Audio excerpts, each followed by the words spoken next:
సింపుల్‌గా పప్పుచారు. ఒక కళాయిలో ఆయిల్ పోసుకొని జీలకర్ర వేసుకోవాలి.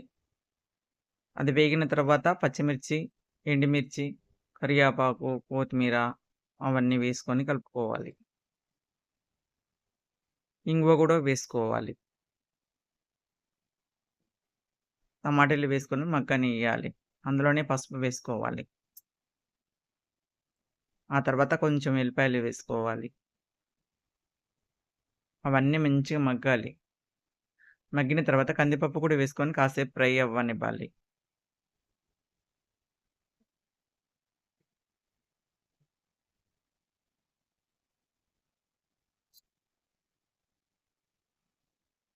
ఆ తర్వాత వాటర్ పోసుకోవాలి.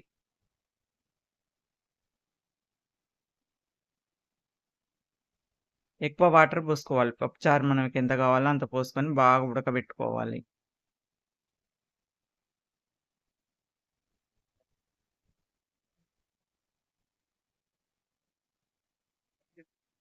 కాస్త చింతపండు, ఉప్పు ఉడికిన తర్వాత వేసుకోవాలి.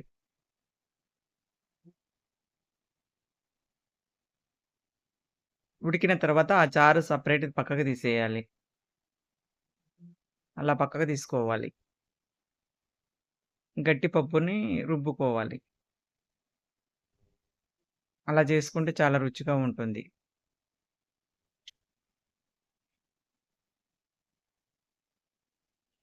పప్పు సెపరేట్